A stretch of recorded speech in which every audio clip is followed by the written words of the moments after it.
Cette maison sera bientôt à moi, Célestine. Vous êtes déjà trop âgée pour vous occuper de tout cela toute seule. Les mots de Brigitte ont résonné dans la salle à manger comme une gifle sur mon visage. À 70 ans, je n'aurais jamais imaginé entendre une telle audace de la bouche de ma propre belle-fille. Je m'appelle Célestine Monclerc, et à ce moment-là, avec la pluie de décembre qui battait contre les fenêtres de ma maison à Annecy, j'ai eu l'impression que le sol s'ouvrait sous mes pieds. Mais ce qu'elle ne savait pas, c'est que j'avais préparé une surprise qui changerait tout à jamais. Laissez-moi vous raconter comment j'en suis arrivée à ce moment dévastateur. 3 jours auparavant, j'étais en train d'organiser les papiers dans le bureau de mon défunt mari Édouard quand j'ai trouvé quelque chose qui a glacé mon sang. Caché entre d'anciens documents, j'ai découvert des conversations imprimées entre mon fils Sébastien et Brigitte. Ils étaient en train de planifier de me faire interner dans un hospice pour s'emparer de ma propriété. La vieille devient sénile, disait l'un des messages de Brigitte. Nous devons agir rapidement avant qu'elle ne donne tout à des œuvres caritatives ou quelque chose comme ça. Cette maison vaut plus d'1 million d'euros. C'est notre chance de nous débarrasser de nos dettes et de bien vivre. La réponse de Sébastien m'a brisé le cœur. Tu as raison. Maman a toujours été têtue, mais maintenant elle n'a plus la force de lutter. Nous allons la convaincre que c'est pour son bien. Une maison de retraite sera parfaite. Mes mains ont tremblé en tenant ces papiers. Édouard et moi avions construit notre vie dans cette maison au bord du lac d'Annecy.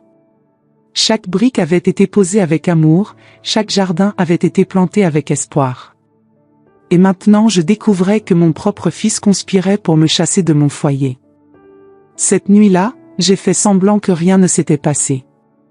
J'ai préparé le dîner comme je le faisais toujours les mardis. L'arôme du coq au vin se répandait dans la cuisine pendant que j'assaisonnais la viande avec du vin rouge de la région. Mais mon esprit bouillonnait de plans. S'ils voulaient jouer sale, je leur montrerais que j'avais encore quelques cartes dans ma manche. La maison elle-même semblait témoigner de cette trahison.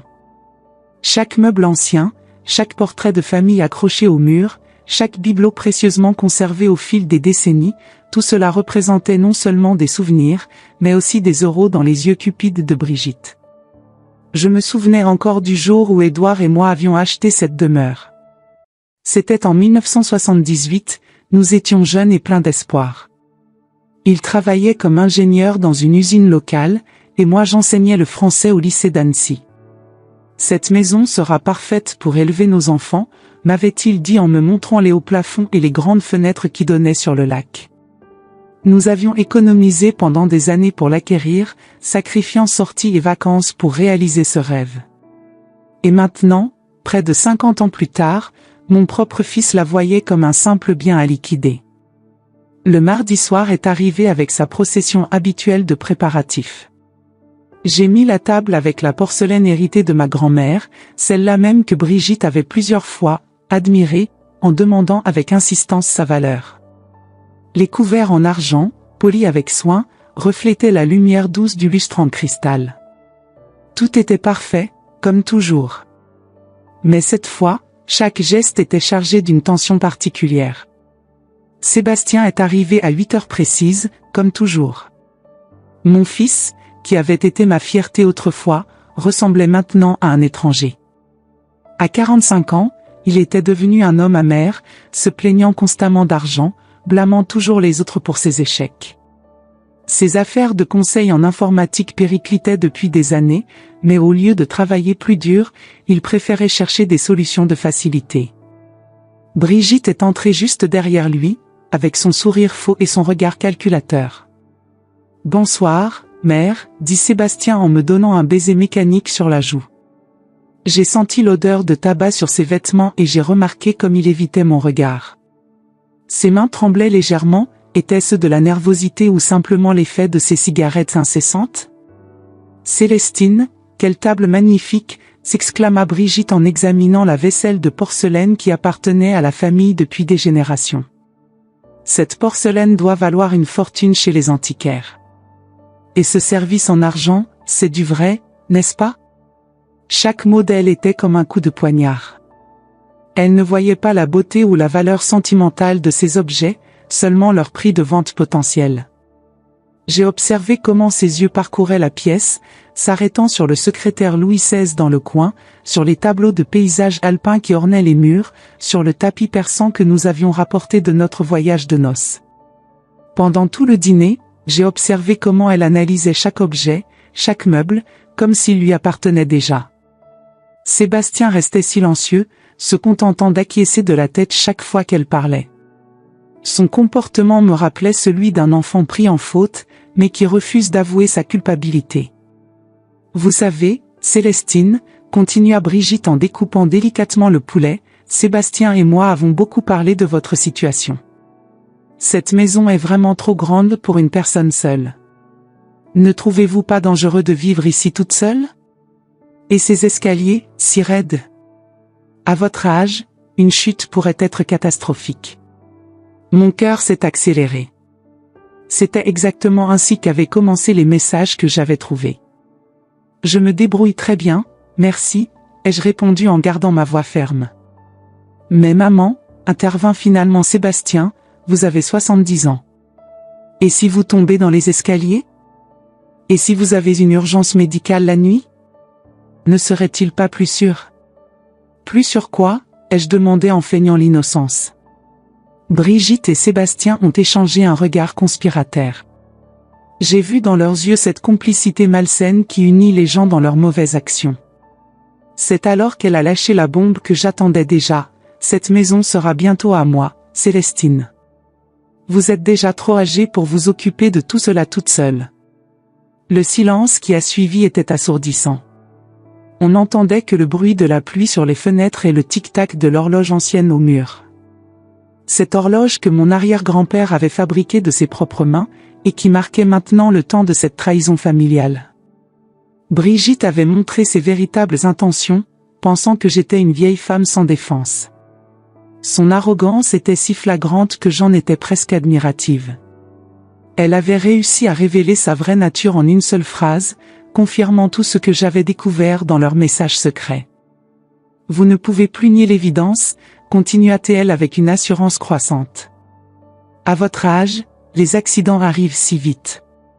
Et puis, pensez à Sébastien. Il s'inquiète constamment pour vous. Cette responsabilité pèse sur ses épaules jour et nuit. Ne serait-il pas plus généreux de votre part de lui faciliter les choses? Généreux. Le mot résonna dans ma tête avec une ironie amère. Elle osait parler de générosité alors qu'elle complotait pour me dépouiller de tout ce que j'avais construit avec Édouard. Et puis, ajouta-t-elle avec un sourire qui se voulait maternel, nous avons déjà visité plusieurs établissements. Il y en a un particulièrement charmant à 20 minutes d'ici. Les Jardins de la Sérénité. Ils ont une liste d'attente, mais nous pourrions vous faire passer en priorité si nous agissons rapidement. Donc ils avaient déjà tout planifié. Non seulement ils voulaient me chasser de ma maison, mais ils avaient même choisi l'endroit où m'enfermer. La préméditation de leur acte me révoltait autant que sa cruauté. Sébastien évitait toujours mon regard, fixant obstinément son assiette. Était-ce de la honte ou simplement de la lâcheté? Peut-être les deux.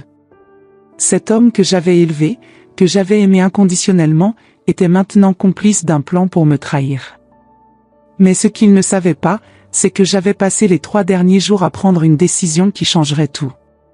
Une décision qui impliquait ma petite fille Marie, une jeune femme de 22 ans qui avait toujours montré un amour véritable pour moi, contrairement à l'intérêt financier que je voyais dans les yeux de Brigitte. La pluie redoublait d'intensité dehors, et les lumières du lac scintillaient à travers les gouttes sur les carreaux. Cette vue, je l'avais contemplée des milliers de fois au cours de ma vie. Avec Édouard les soirs d'été, avec Sébastien enfant qui courait dans le jardin, lors de fêtes familiales joyeuses qui appartenaient maintenant au passé. Et maintenant, elle témoignait de ce moment de vérité où les masques tombaient enfin. J'ai souri intérieurement en pensant à ce qui allait suivre. Si Brigitte croyait que j'étais une vieille femme naïve et manipulable, elle allait découvrir à quel point elle se trompait. La partie ne faisait que commencer. Vous voulez savoir ce que j'ai fait après cette déclaration choquante de ma belle-fille? Comment j'ai réussi à retourner la situation contre ceux qui ont tenté de me trahir?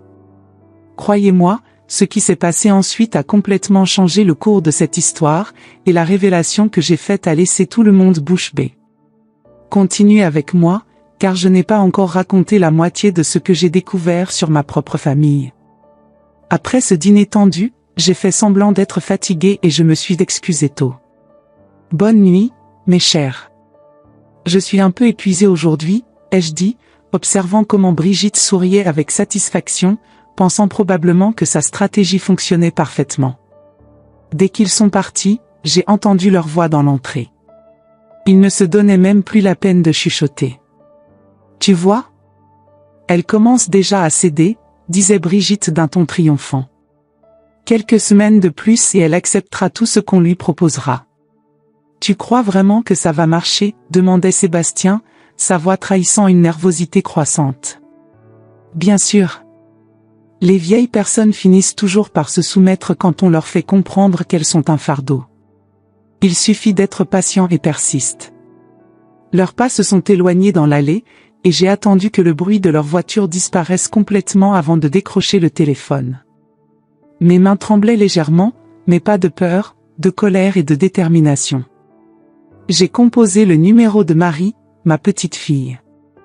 Elle était à Paris, terminant ses études d'architecture à la Sorbonne. Marie avait toujours été spéciale pour moi, une jeune femme intelligente, affectueuse, et surtout, honnête. Contrairement à son père, elle avait hérité des valeurs qu'Édouard et moi avions essayé d'inculquer. Le téléphone a sonné 3 fois avant qu'elle ne réponde. Grand-mère. Quelle surprise. Comment allez-vous ? Sa voix joyeuse m'a immédiatement rassuré. Dans ce monde de trahison et de cupidité, Marie représentait encore la pureté et l'authenticité. Marie, ma chérie, j'ai besoin de te parler de quelque chose de très important. Peux-tu venir à Annecy ce week-end ? Bien sûr. Il s'est passé quelque chose ? Vous paraissez inquiète. Disons que j'ai découvert certaines choses sur ton père, et bien, il vaut mieux que nous en parlions en personne. Grand-mère, vous me faites peur. Est-ce que papa va bien ? Physiquement, oui. Moralement, c'est une autre histoire. Marie, peux-tu me promettre de ne rien dire à ton père de cette conversation ? Bien sûr, mais... Fais-moi confiance, ma chérie. Tout s'éclaircira quand tu seras là. Après avoir raccroché, je me suis dirigé vers le bureau d'Édouard. Cette pièce était restée quasiment intacte depuis sa mort il y a 5 ans. Ses livres de géologie étaient toujours soigneusement rangés sur les étagères, ses instruments de mesure dans leur étui de cuir, et sa machine à écrire Olivetti sous sa housse de protection. C'était dans ce sanctuaire de souvenirs que j'avais découvert la trahison de mon fils. J'ai ouvert le tiroir secret du bureau, celui qu'Édouard utilisait pour ranger nos documents les plus importants. Il l'avait installé lui-même, avec un mécanisme astucieux que seuls lui et moi connaissions. C'est là que j'avais trouvé les messages imprimés entre Sébastien et Brigitte, mais ce n'était pas tout. En fouillant plus profondément, j'avais également découvert d'autres documents troublants. Des factures impayées au nom de Sébastien, des lettres de relance de créanciers, des avis de saisie évités de justesse. Mon fils était en faillite virtuelle, et Brigitte était apparemment la force motrice derrière leurs manœuvres désespérées. Il y avait aussi une lettre manuscrite de Brigitte à une amie, datée de 6 mois plus tôt. « Ma chère Sylvie, tu ne peux pas imaginer comme cette vieille me tape sur les nerfs.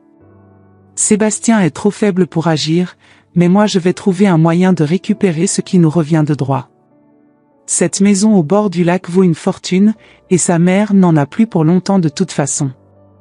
Autant que ça nous serve à quelque chose. » Cette lettre était la preuve irréfutable de leurs intentions malveillantes.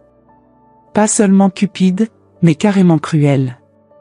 Brigitte ne se contentait pas d'espérer hériter de moi, elle souhaitait ma mort. Cette nuit-là, je n'ai pas fermé l'œil. J'ai passé des heures à réfléchir, assise dans le fauteuil d'Édouard, regardant le lac à travers les rideaux de dentelle.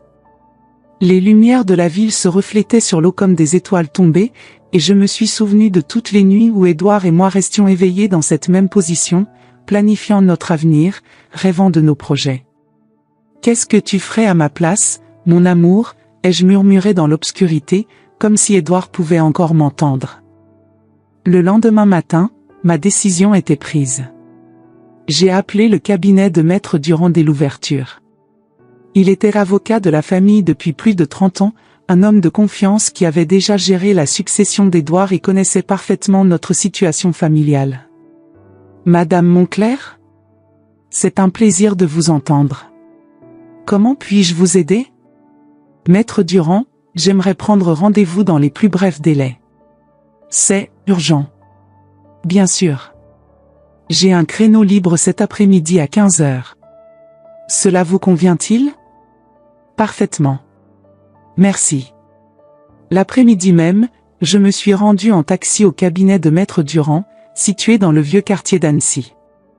Le bureau était exactement comme dans mes souvenirs, boiserie sombre, bibliothèque juridique imposante, et cette odeur particulière de vieux cuir et de papier ancien qui caractérise les cabinets d'avocats établis. Maître Durand était un homme distingué de 65 ans, aux cheveux argentés et aux lunettes cerclées d'or. Il m'a accueilli avec la courtoisie respectueuse qu'il manifestait toujours envers les clients de longue date. « Madame Monclerc, vous paraissez préoccupée. Que puis-je faire pour vous ?» J'ai sorti de mon sac les documents que j'avais trouvés et je les ai étalés sur son bureau. Maître Durand a chaussé ses lunettes et a commencé à lire.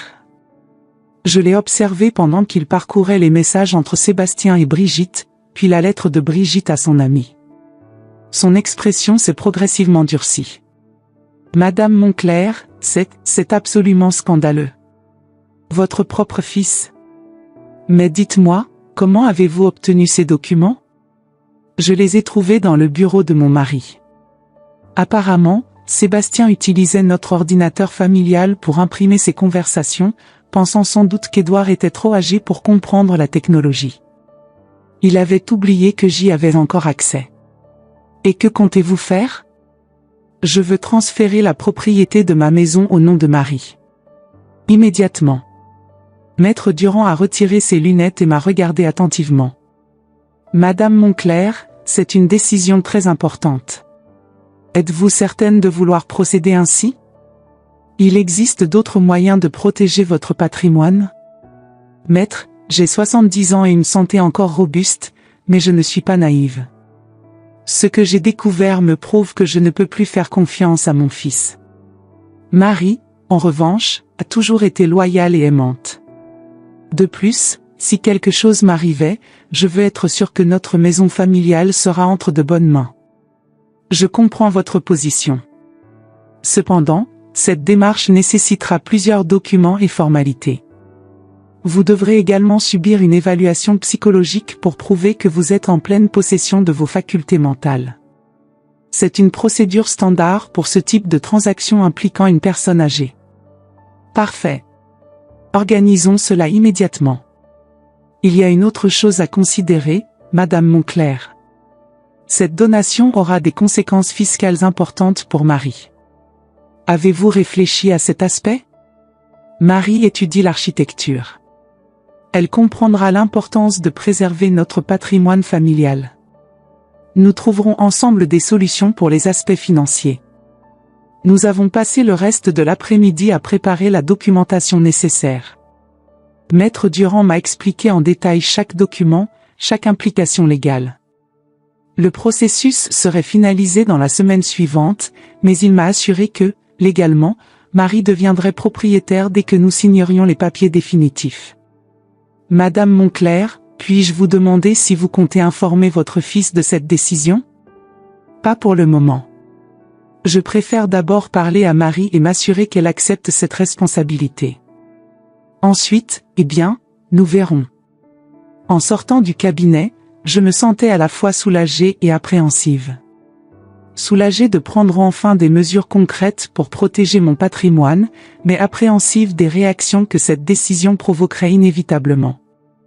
Le lendemain était un mercredi, et comme d'habitude, j'ai fait mes courses au marché d'Annecy. C'était une tradition que j'entretenais depuis des décennies, parcourir les étals colorés, discuter avec les commerçants que je connaissais depuis des années, choisir les meilleurs produits pour mes repas. Cette routine me donnait un sentiment de normalité dans cette période troublée. C'est là, entre le stand de légumes de Monsieur Bertrand et la poissonnerie de Madame Roussel, que j'ai eu la plus grande surprise de ma vie. Brigitte était là, mais pas seule.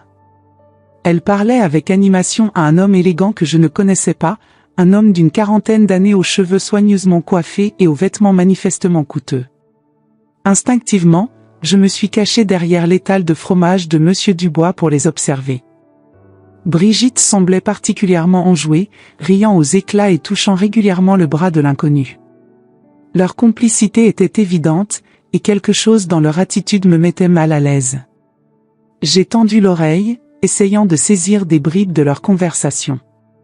Dès que la vieille sera dans la maison de retraite, entendais-je Brigitte dire.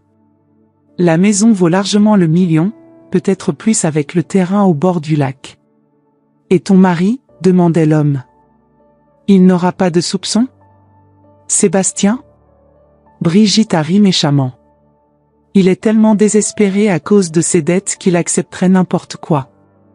Et puis, une fois qu'on aura l'argent, qui dit qu'on sera obligé de rester ensemble? Mon sang s'est glacé. Non seulement Brigitte complotait pour me voler ma maison, mais elle trompait également mon fils. Et apparemment, elle avait déjà prévu de l'abandonner une fois qu'elle aurait mis la main sur l'argent. L'homme a souri d'un air satisfait. Tu es vraiment diabolique, ma chérie. J'adore ça chez toi. Patience, Patrick. Dans quelques semaines, nous serons riches et libres. Patrick. J'ai gravé ce nom dans ma mémoire. Qui était cet homme? Un complice? Un amant? Probablement les deux. Ils se sont dirigés vers un café en terrasse, bras dessus bras dessous, comme un couple d'amoureux insouciants.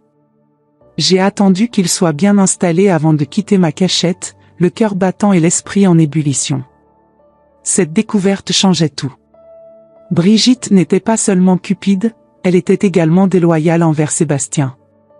Aussi répréhensible que soit le comportement de mon fils, il ne méritait pas d'être trompé et manipulé de cette façon. De retour chez moi, j'ai posé mes courses sur la table de la cuisine et je me suis assise pour réfléchir. La situation était encore plus complexe que je ne l'avais imaginé.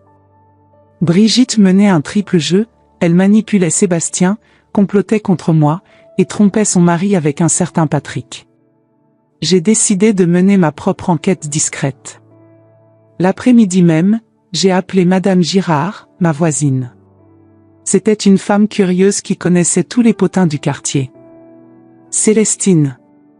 Comment allez-vous, ma chère? Très bien, Françoise. Dites-moi, vous n'auriez pas remarqué des allées et venues inhabituelles chez moi récemment? Maintenant que vous en parlez. Oui. La semaine dernière, j'ai vu votre belle-fille partir de chez vous vers midi, et puis revenir 2 heures plus tard avec un homme que je ne connaissais pas. Un homme élégant, au volant d'une BMW noire. Mon hypothèse se confirmait. Brigitte utilisait ma maison pour ses rendez-vous avec son amant. L'audace de cette femme n'avait décidément aucune limite. Ils sont restés longtemps? Environ 1 heure. Ils avaient l'air, comment dire, très intimes. Merci, Françoise. Vous me rendez un grand service. Y a-t-il un problème, Célestine? Disons que, j'essaie de mieux comprendre certaines situations familiales. Jeudi matin, j'ai eu une autre visite inattendue. Brigitte est apparue à ma porte vers 10 heures, les bras chargés de prospectus colorés. Célestine. Quelle matinée magnifique. J'ai apporté d'autres brochures que j'ai récupérées hier. Des brochures? Oui. De résidence pour personnes âgées. Regardez celle-ci, Maison de repos les jardins de la sérénité. Elle se trouve à seulement 20 minutes d'ici, avec des infirmières 24 heures sur 24, des activités récréatives. Ce serait parfait pour vous. Pendant qu'elle étalait ses prospectus sur ma table de salon, j'ai observé son manège. Elle portait une robe neuve que je ne lui avais jamais vue, et ses bijoux semblaient plus coûteux qu'à l'ordinaire. D'où venait cet argent? De son amant Patrick? Que c'est gentil de votre part, Brigitte. Mais je n'ai pas d'intérêt pour cela. Célestine, soyez raisonnable. Vous ne pouvez pas continuer à vivre seul. Et pensez à la tranquillité d'esprit que cela donnerait à Sébastien. Il s'inquiète tellement pour vous. Sébastien s'inquiète, ai-je répété, pensant au message que j'avais trouvé. Intéressant. Oui. En fait, nous avons déjà eu des conversations avec l'administration de l'établissement. Ils ont une place disponible pour la semaine prochaine. C'est une opportunité unique. Donc ils avaient déjà tout organisé, espérant seulement ma coopération. Mais deux pouvaient jouer à ce jeu. Vous savez, Brigitte, vous avez peut-être raison. Il est temps que je prenne des décisions importantes concernant mon avenir. Ses yeux ont brillé d'excitation. Comme c'est merveilleux. Je savais que vous finiriez par comprendre. Oui, je vais faire des changements. Des changements qui vont surprendre tout le monde. Alors, vous acceptez de visiter les jardins de la sérénité? Je vais réfléchir à toutes mes options, Brigitte. Toutes. Après son départ, j'ai appelé Maître Durand pour faire le point sur l'avancement des procédures. Madame Monclerc, j'ai de bonnes nouvelles. L'évaluation psychologique a été programmée pour demain matin, et tous les documents de transfert sont prêts. Nous pourrons finaliser la transaction vendredi après-midi si tout se passe bien. Parfait. Et concernant la confidentialité? Absolue, comme convenu. Personne d'autre que nous trois, vous, moi et Marie, ne sera au courant jusqu'à ce que vous décidiez de rendre l'information publique. Vendredi est arrivé avec sa procession d'événements décisifs. L'évaluation psychologique s'est déroulée sans problème, le médecin a confirmé que j'étais en parfaite possession de mes facultés mentales. L'après-midi, Marie est arrivée de Paris par le train de 14h30. Quand je l'ai vue descendre sur le quai de la gare d'Annecy, mon cœur s'est rempli de joie. Elle était une jeune femme radieuse, avec les cheveux châtains bouclés de la famille et les yeux verts qu'elle avait hérités de son grand-père. Dans ce monde de trahison et de manipulation, Marie représentait l'espoir et l'authenticité. « Grand-mère !» Elle a couru vers moi pour m'embrasser. « Comme vous m'avez manqué !» Pendant le trajet de retour à la maison, Marie m'a raconté ses études, ses projets, ses rêves d'architecte. Elle voulait se spécialiser dans la restauration de bâtiments historiques, une passion qu'elle avait développée en grandissant dans notre vieille demeure familiale. Cette maison m'a toujours inspirée, grand-mère. Chaque pièce raconte une histoire, chaque détail architectural a du sens. C'est grâce à elle que j'ai découvert ma vocation. Ces paroles m'ont confirmé que ma décision était la bonne. Marie comprenait et appréciait la valeur de notre patrimoine familial, pas seulement financière, mais aussi culturelle et émotionnelle. De retour à la maison, nous nous sommes installés dans le salon avec du thé et des madeleines que j'avais préparées spécialement pour elle. C'est là que j'ai décidé de tout lui révéler. Marie, ma chérie, ce que je vais te dire va probablement te choquer. Elle a posé sa tasse et m'a regardé avec attention. Que se passe-t-il, grand-mère? J'ai sorti les documents de mon sac et je les ai étalés sur la table basse. Les messages entre Sébastien et Brigitte, la lettre à l'ami de Brigitte, les factures impayées de mon fils. Marie a tout lu en silence, son visage exprimant tour à tour la surprise, l'incrédulité, puis la colère. « Je ne peux pas croire que papa ait fait ça », a-t-elle explosé finalement. Et cette femme, j'ai toujours su qu'elle ne valait rien. Il y a plus, Marie. Je lui ai raconté la scène du marché, ma découverte de la relation de Brigitte avec Patrick, l'utilisation de ma maison pour leur rendez-vous clandestin. Marie était livide. Ils ne méritent rien de vous, grand-mère. Comment ont-ils pu penser à vous abandonner dans un hospice? C'est exactement pourquoi j'ai pris une décision importante, ma chérie. J'ai hésité, observant sa réaction. Hier, je suis allé chez l'avocat, j'ai transféré la propriété de cette maison à ton nom. Marie a failli s'étouffer avec son thé. Quoi? Grand-mère, vous ne pouvez pas faire ça. C'est déjà fait, ma chérie. Tu es la nouvelle propriétaire de la maison familiale Monclerc. Mais je ne peux pas accepter. C'est votre maison. Et elle le restera, tant que je vivrai. Mais maintenant, je sais qu'elle sera en sécurité dans les bonnes mains quand je ne serai plus là. Marie a commencé à pleurer. Ils ne méritent pas ça de votre part, grand-mère. Comment ont-ils pu penser à vous trahir ainsi? Parfois, nous découvrons que les personnes les plus proches peuvent être les plus cruelles. Mais nous découvrons aussi qui nous aiment vraiment. Nous avons passé le reste de l'après-midi à finaliser les détails chez Maître Durand. Marie a signé tous les documents nécessaires, encore sous le choc de la responsabilité qui lui incombait soudainement. Grand-mère, promettez-moi que vous ne regrettez pas cette décision. Ma chérie, c'est la meilleure décision que j'ai prise depuis longtemps. Le week-end a passé dans une atmosphère de complicité retrouvée. Marie m'a aidé à jardiner, nous avons cuisiné ensemble, et le soir, nous regardions de vieux albums photos en évoquant des souvenirs familiaux. C'était exactement ce dont j'avais besoin après les révélations traumatisantes de la semaine. Dimanche soir, avant que Marie ne reparte pour Paris, nous avons établi notre stratégie pour la suite des événements. Comment allons-nous révéler la vérité, grand-mère? Patience, ma chérie. Parfois, la meilleure vengeance se sert froide. Laissons-les continuer leur petit manège. Plus ils s'enfonceront, plus leur chute sera spectaculaire. Vous avez un plan? Oh oui, j'ai un plan. Et quand nous en aurons fini, ils regretteront amèrement d'avoir sous-estimé une vieille femme sénile. La semaine suivante a filé à toute vitesse. Sébastien a appelé plusieurs fois, demandant toujours si j'avais mieux réfléchi au sujet de la maison de retraite. Sa voix trahissait une impatience croissante, comme s'il avait hâte que je cède enfin à leur pression.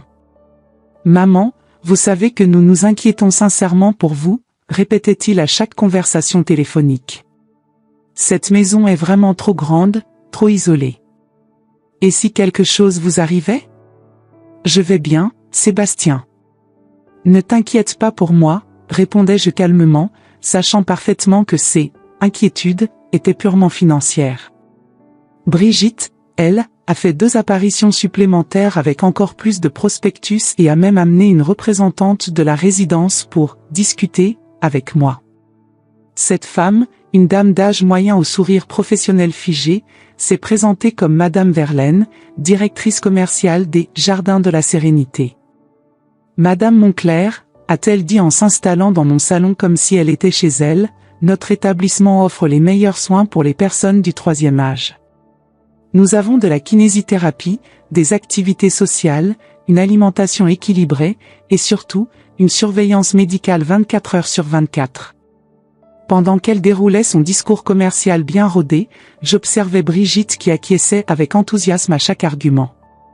Ses yeux brillaient d'une satisfaction à peine dissimulée, et elle n'arrêtait pas de me lancer des regards encourageants, comme si elle était ma fille attentionnée. Et le plus beau dans tout cela, continua Madame Verlaine, c'est que vous n'aurez plus à vous préoccuper de rien. Maison, factures, entretien, tout cela appartiendra au passé. Vous pourrez enfin vous reposer et profiter de vos dernières années en toute sérénité. Vos dernières années. L'expression m'a fait frémir. Ces gens parlaient de moi comme si j'étais déjà moribonde, alors que je me sentais parfaitement en forme pour mon âge. Cela semble effectivement tentant, ai-je répondu avec un sourire énigmatique, observant comment Brigitte vibrait littéralement de joie à ma réponse. Après le départ de Madame Verlaine, Brigitte pouvait à peine contenir son euphorie. « Célestine, vous avez pris la bonne décision. Vous allez voir comme vous serez heureuse là-bas. J'ai la certitude que beaucoup de personnes seront heureuses de ma décision, ai-je répondu avec un sourire mystérieux. Exactement. Sébastien sera tellement soulagé de ne plus avoir à s'inquiéter constamment pour vous. Et moi aussi, bien sûr. Bien sûr. Elle pensait déjà aux rénovations qu'elle pourrait faire dans Emma Maison avec son amant Patrick. Durant cette semaine d'attente, j'ai également reçu un appel inattendu de Maître Durand. Madame Monclerc, j'ai une information importante à vous communiquer. Mes contacts au tribunal m'ont appris que votre belle-fille a fait des recherches sur les procédures de tutelle pour personnes âgées dépendantes. Mon sang s'est glacé. Qu'est-ce que cela signifie ? Cela signifie qu'elle ne compte pas seulement vous faire interner, elle veut également obtenir une tutelle légale sur vous pour gérer tous vos biens. C'est encore plus grave que ce que nous pensions. Peuvent-ils faire cela? Seulement si un médecin certifie que vous n'êtes plus apte à gérer vos affaires. Mais heureusement, nous avons l'évaluation psychologique récente qui prouve le contraire. Néanmoins, je vous conseille d'accélérer notre calendrier. Cette révélation m'a profondément choquée. Brigitte ne voulait pas seulement me voler ma maison, elle voulait me déposséder complètement de toute autonomie. L'ampleur de sa malveillance dépassait tout ce que j'avais imaginé. Le mardi suivant, j'ai organisé un autre dîner. Mais cette fois, Marie serait présente. J'ai dit à Sébastien que je voulais présenter une décision importante à toute la famille. Le ton de ma voix a dû l'inquiéter car il a insisté pour savoir de quoi il s'agissait. Maman, de quelle décision parlez-vous? Vous m'inquiétez. Tu verras mardi soir, mon fils. Assure-toi simplement d'être à l'heure. Marie est arrivée de Paris lundi soir. Nous avons passé la soirée à peaufiner notre stratégie et à préparer les documents que nous révélerions le lendemain. Marie était nerveuse mais déterminée. Grand-mère, êtes-vous sûre que nous devons faire cela? Ne pourriez-vous pas simplement parler à papa en privé?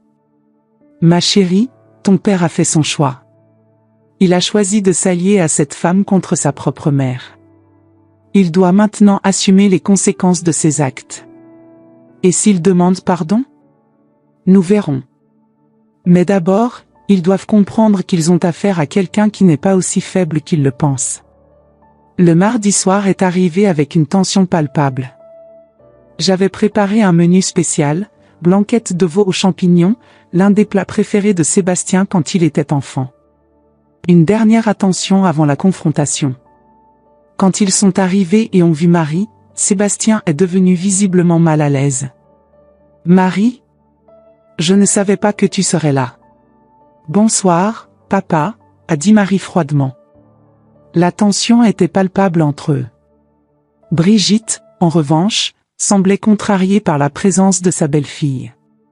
Quelle surprise, a-t-elle dit avec un faux enthousiasme qui ne trompait personne. J'ai pensé qu'il était important que toute la famille soit réunie pour ce que j'ai à annoncer, et j'expliquais en les accueillant dans le salon. Pendant l'apéritif, l'atmosphère était glaciale. Marie parlait à peine à son père, se contentant de réponses monosyllabiques quand il essayait d'engager la conversation. Sébastien semblait nerveux, tripotant sans cesse son verre de whisky, et Brigitte regardait sans cesse sa montre comme si elle avait hâte que la soirée se termine. Alors, Célestine, finit par dire Brigitte en s'efforçant de paraître détendue, avez-vous pris une décision concernant votre situation? En effet, j'ai beaucoup réfléchi cette semaine. Mais attendons d'être à table pour en parler. Le dîner s'est déroulé dans un silence tendu. Chaque bruit de couvert résonnait comme un coup de marteau, et les tentatives de conversation de Sébastien tombaient à plat. Marie ne quittait pas Brigitte des yeux, et je pouvais voir qu'elle avait du mal à contenir sa colère. Cette blanquette est délicieuse, maman, a dit Sébastien en essayant de détendre l'atmosphère. Vous vous souvenez quand vous me la prépariez quand j'étais petit? Je me souviens de beaucoup de choses, Sébastien. Notamment de l'époque où tu étais un fils aimant et respectueux. Le silence qui a suivi était pesant. Sébastien a baissé les yeux, et Brigitte a serré les lèvres. Finalement, après le dessert, une tarte aux myrtilles que j'avais faite avec les fruits de mon jardin, j'ai décidé qu'il était temps. Je me suis levé de table et j'ai marché jusqu'à la fenêtre qui donnait sur le lac. Les lumières de la ville se reflétaient sur l'eau comme des diamants éparpillés. Bien, comme promis, j'ai quelque chose d'important à partager avec vous. Ma voix était calme mais ferme. Ces dernières semaines, j'ai beaucoup réfléchi à mon avenir, à cette maison, à notre famille. Sébastien et Brigitte ont échangé un regard plein d'espoir. Et je suis arrivé à la conclusion que vous avez raison. Il est temps de faire des changements. Comme c'est bien, maman, s'est exclamé Sébastien. Je savais que vous finiriez par comprendre. Oui, Célestine, a ajouté Brigitte, ses yeux brillants d'avidité, ce sera le mieux pour tout le monde. Exactement, ai-je dit avec un sourire. Ce sera effectivement le mieux pour tout le monde. C'est pourquoi, la semaine dernière, j'ai transféré légalement la propriété de cette maison. Le sourire de Brigitte s'est élargi dangereusement. Quelle efficacité! Alors quand pouvons-nous commencer à... Au nom de Marie. Le silence qui a suivi était absolu. On aurait pu entendre une épingle tomber. Brigitte est devenue livide, ses lèvres se sont mises à trembler, et Sébastien a ouvert la bouche sans parvenir à articuler un son. Marie, elle, souriait pour la première fois de la soirée. Quoi, a bégayé Brigitte. Cette maison appartient maintenant légalement à Marie. Elle est la nouvelle propriétaire de tout ce que vous voyez ici. Maman, vous ne pouvez pas avoir fait ça, a explosé Sébastien en se levant si brusquement que sa chaise a basculé. Si, je peux et je l'ai fait.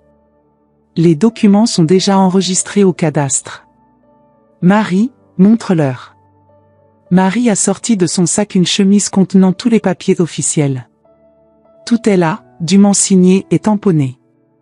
Brigitte a arraché les documents des mains de Marie, les parcourant frénétiquement. Son visage devenait de plus en plus rouge à mesure qu'elle lisait. Ce n'est pas possible. Vous étiez sénile quand vous avez signé ça. Sénile, ai-je répété calmement. Comme c'est intéressant que vous utilisiez ce mot, Brigitte. Le même mot que vous avez employé dans vos messages à mon fils. Le sang a quitté son visage. Quel message? J'ai marché jusqu'au buffet et j'ai pris les conversations imprimées que j'avais soigneusement conservées. Ces messages. Où vous planifiez de me faire interner pour vous emparer de ma propriété. Sébastien est devenu blanc comme un linge. Maman, je peux expliquer. Expliquer quoi? Comment tu as traité ta propre mère de sénile? Comment vous avez planifié de m'abandonner dans un hospice? Comment vous aviez déjà choisi l'endroit où m'enfermer? Marie s'est levée, confrontant son père avec une colère froide. Comment as-tu pu faire ça, papa? Grand-mère t'a tout donné, elle t'a aimé inconditionnellement, et toi? Tais-toi, a hurlé Brigitte. Tu ne comprends rien. Nous avons des dettes, nous avons besoin de cet argent. Alors c'était ça, a dit Marie. Vous ne voyez grand-mère que comme un obstacle à votre enrichissement. Et il y a autre chose, ai-je ajouté calmement. J'ai sorti la lettre manuscrite que Brigitte avait écrite à son amie. Cette lettre où vous exprimez votre impatience de me voir mourir. Brigitte a lu sa propre lettre, ses mains tremblant de rage et de panique. Où avez-vous trouvé ça? Dans le bureau d'Édouard. Vous l'aviez utilisé comme marque-page dans un de ses livres. Quelle négligence de votre part. Sébastien a tenté de s'approcher de moi. Maman, s'il vous plaît, discutons. Non, ai-je dit fermement. La discussion est terminée. Vous avez montré qui vous êtes vraiment. Mais ce n'est pas tout, ai-je continué. Marie, raconte-leur ce que nous avons découvert d'autre. Marie s'est éclairci la gorge. Grand-mère vous a vu au marché, Brigitte. Avec votre amant Patrick. Si Brigitte était déjà pâle, elle est devenue livide à cette révélation. Sébastien s'est tourné vers sa femme avec une expression d'incrédulité totale. Patrick? Qui est Patrick? A-t-il demandé d'une voix étranglée. Grand-mère vous a entendu planifier votre nouvelle vie ensemble une fois que vous auriez l'argent de la maison, a continué Marie impitoyablement. Et elle a aussi découvert que vous utilisiez cette maison pour vos rendez-vous avec lui. Sébastien s'est effondré sur sa chaise, la tête entre les mains. Brigitte, dis-moi que ce n'est pas vrai? Brigitte était maintenant acculée, prise au piège de ses propres mensonges. Sébastien, c'est compliqué. Compliqué, a-t-il hurlé. Tu me trompes et tu conspires contre ma mère? Nous avons aussi appris, ai-je ajouté, que vous fassiez des recherches sur les procédures de tutelle. Vous ne vouliez pas seulement me voler ma maison, vous vouliez me déposséder de toute autonomie. Brigitte était maintenant furieuse, toute façade tombée. Vous ne pouvez pas nous faire ça. Nous sommes votre famille. Famille, ai-je ri amèrement. La famille ne complote pas dans le dos. La famille n'abandonne pas ceux qu'elle aime dans des hospices pour voler leurs biens.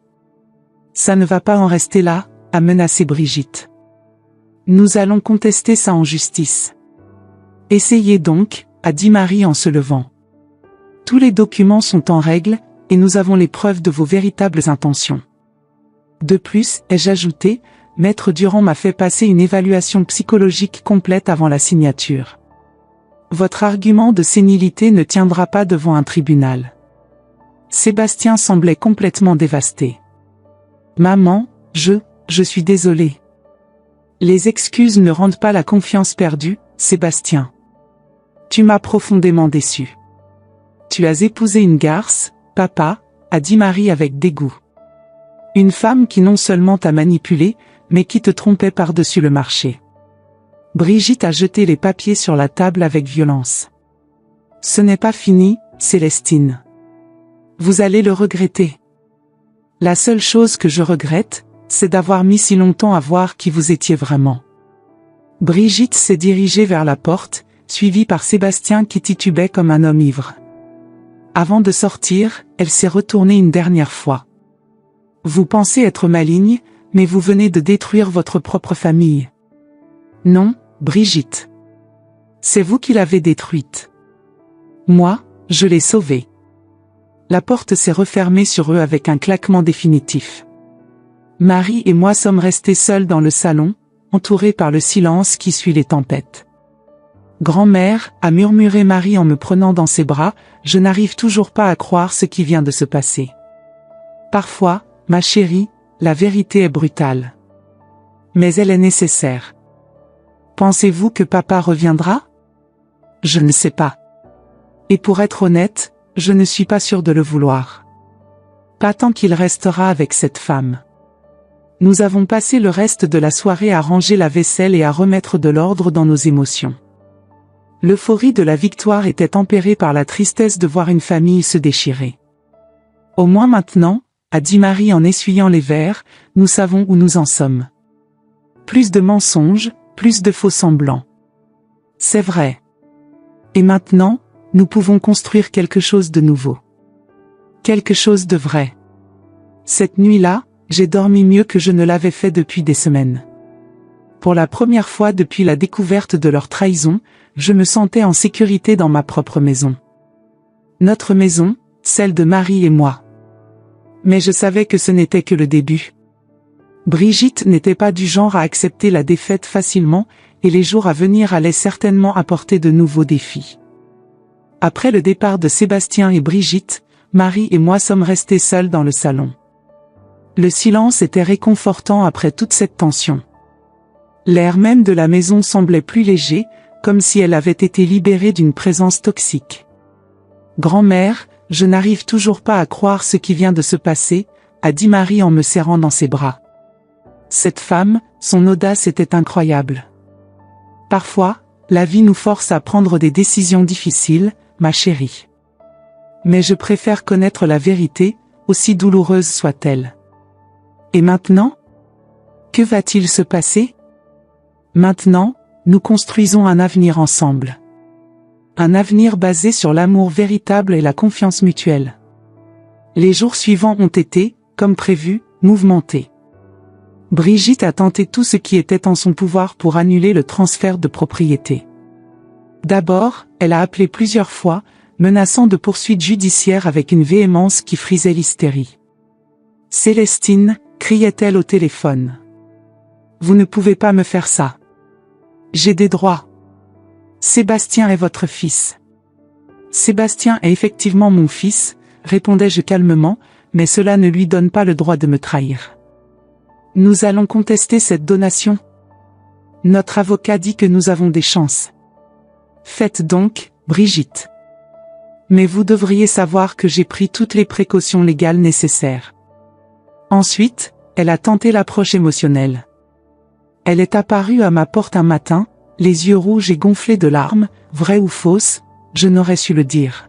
« Célestine, s'il vous plaît, implorait-elle. Tout ça, c'était un malentendu. J'étais stressée par nos dettes, je n'ai pas réfléchi aux conséquences de mes paroles. Brigitte, ai-je dit calmement, vous avez révélé votre vraie nature. Il n'y a pas de retour en arrière possible. Mais pensez à Sébastien. Il est détruit. Il ne mange plus, il ne dort plus. Sébastien a fait ses choix. Il doit maintenant en assumer les conséquences. Et Patrick, ce n'était rien. Juste quelqu'un qui m'aidait à supporter le stress.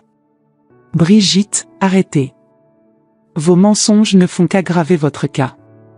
Elle a alors changé de tactique, passant des larmes à la colère. Vous êtes une vieille femme amère et égoïste. Vous détruisez votre propre famille par pure méchanceté. Si c'est vraiment ce que vous pensez, alors nous n'avons plus rien à nous dire. J'ai fermé la porte, laissant Brigitte sur le perron. Par la fenêtre, je l'ai vue donner un coup de pied rageur dans une jardinière avant de s'éloigner en marmonnant des injures. Marie, qui était restée à Annecy pour quelques semaines supplémentaires, a été témoin de plusieurs de ces scènes. Grand-mère, cette femme est vraiment dangereuse. Ne devriez-vous pas porter plainte? Pour l'instant, elle se contente de crier et de menacer. Mais si elle devient physiquement agressive, nous prendrons les mesures nécessaires. Sébastien, lui, a tenté une approche différente. Il a commencé par m'écrire des lettres, de longues missives où il exprimait ses remords et ses regrets. La première est arrivée une semaine après la confrontation. Chère maman, je sais que j'ai commis l'irréparable. J'ai trahi votre confiance, j'ai participé à un plan indigne, et j'ai causé une douleur que je ne pourrai jamais effacer. Brigitte m'avait convaincu que nous agissions pour votre bien, mais je réalise maintenant à quel point j'étais aveuglée par mes propres problèmes financiers. Je ne vous demande pas de me pardonner, je ne le mérite pas. Mais sachez que je regrette profondément mes actes et que je vous aime malgré tout. Votre fils repentant, Sébastien. J'ai montré la lettre à Marie, qui l'a lue avec une expression dubitative.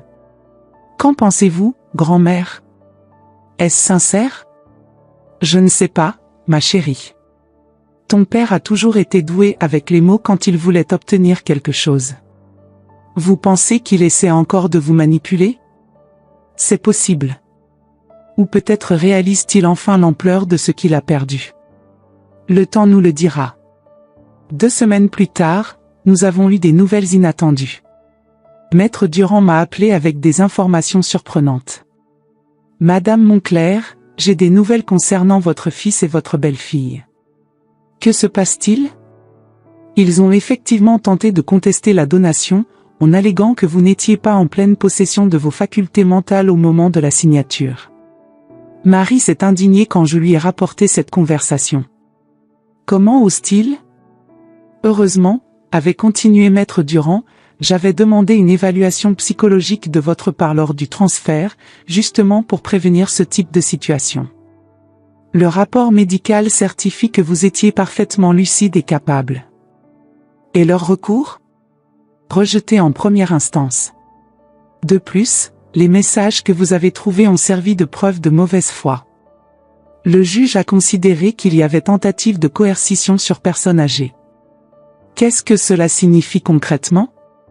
Que non seulement leur recours a échoué, mais qu'ils pourraient eux-mêmes faire l'objet de poursuites. Le procureur étudie actuellement le dossier. Cette nouvelle m'a procuré un immense soulagement. Enfin, la justice avait prévalu. Mais la vraie surprise est venue quelques jours plus tard.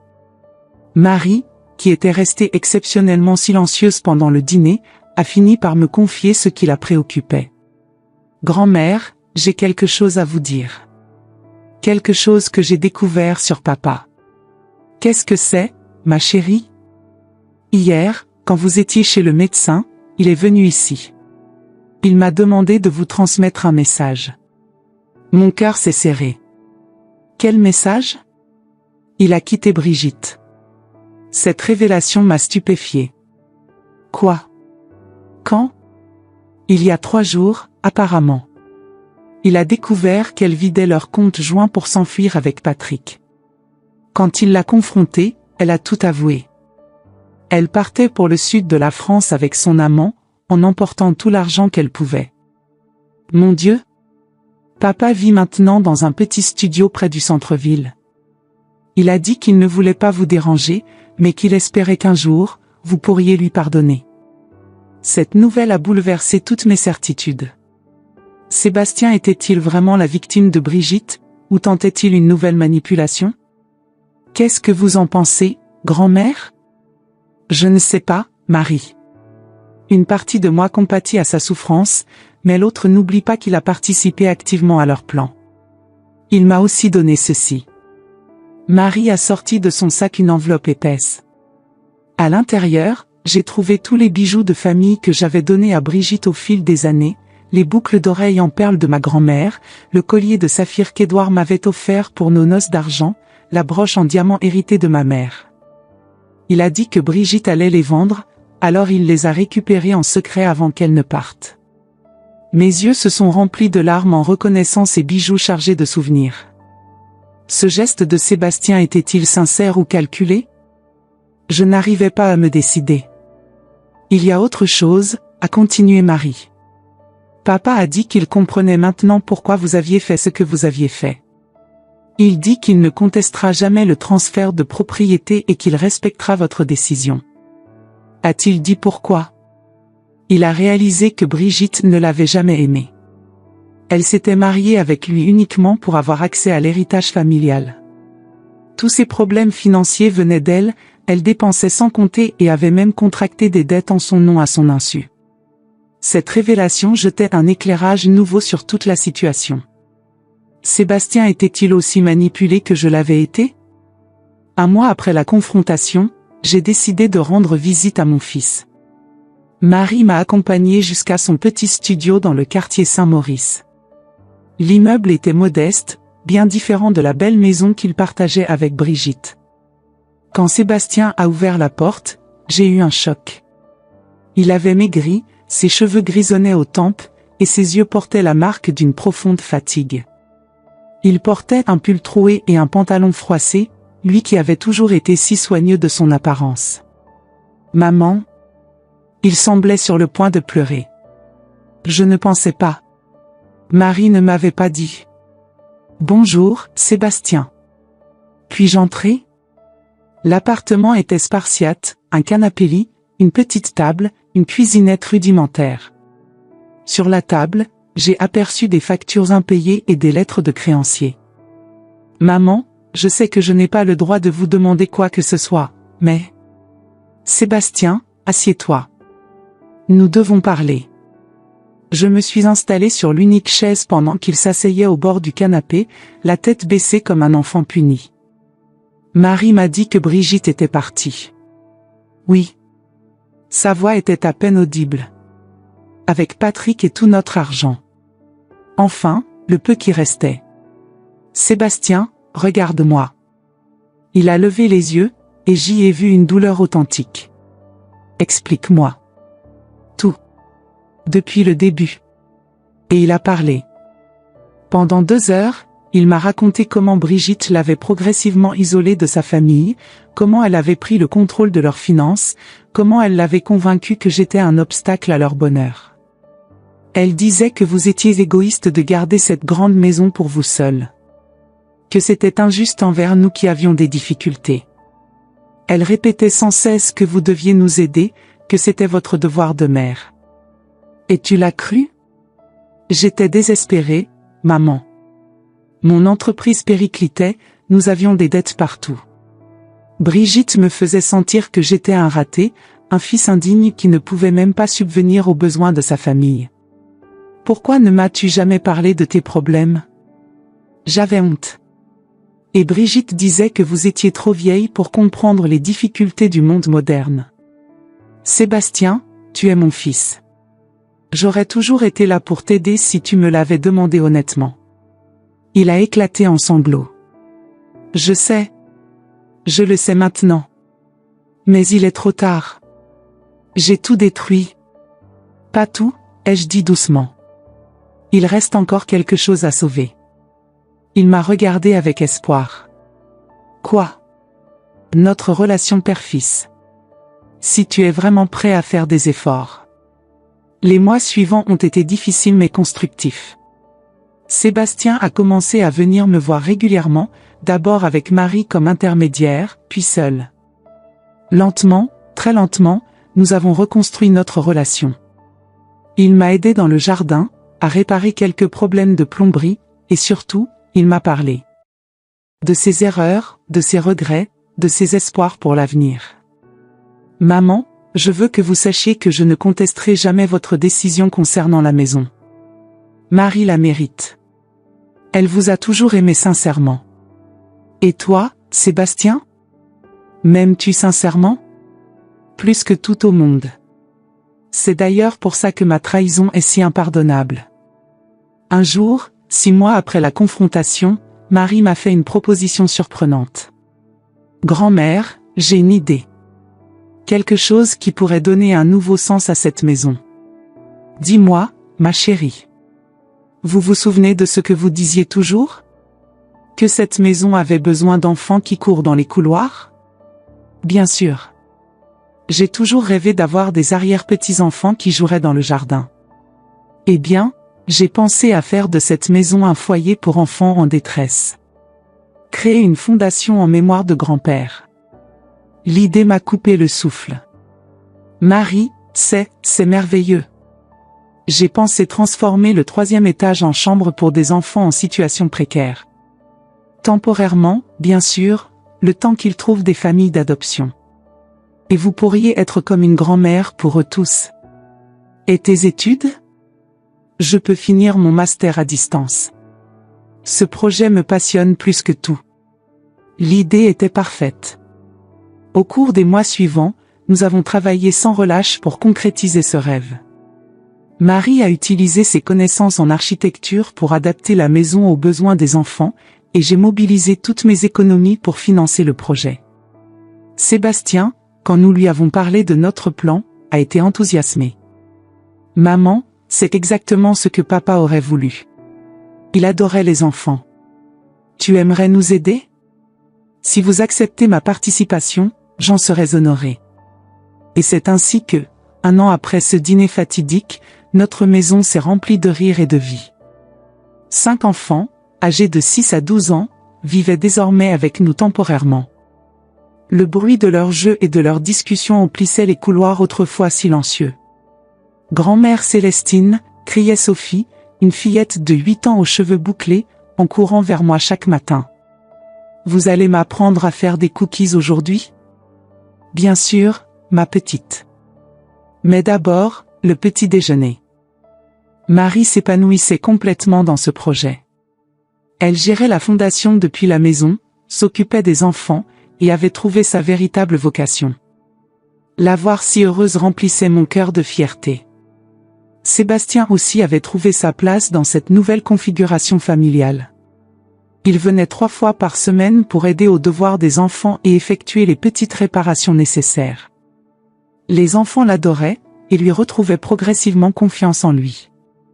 Tu sais, maman, m'a-t-il dit un jour en regardant Pierre, un garçon de 10 ans, apprendre à faire du vélo dans notre jardin, je crois que c'est la première fois depuis des années que je me sens vraiment utile. Tu l'as toujours été, mon fils. Tu avais juste perdu ton chemin. 1 an et demi après la révélation, nous avons reçu une lettre inattendue. Elle venait de Nice et portait la signature de Brigitte. Célestine, j'espère que vous lisez cette lettre. Je voulais vous dire que vous aviez raison sur toute la ligne. Patrick m'a abandonné dès qu'il a réalisé que je n'avais pas autant d'argent qu'il le pensait. Je me retrouve seule, sans rien, et je comprends maintenant à quel point j'ai été cupide et cruelle. Je ne vous demande pas de me pardonner, je ne le mérite pas. Mais sachez que je regrette profondément le mal que je vous ai fait. Dites à Sébastien qu'il mérite mieux que ce que je lui ai donné. Brigitte. J'ai montré la lettre à Sébastien et Marie. Marie a haussé les épaules avec indifférence, mais Sébastien est resté pensif. Tu éprouves encore quelque chose pour elle, lui ai-je demandé. De la pitié, peut-être. Mais plus rien d'autre. Cette femme a failli détruire notre famille.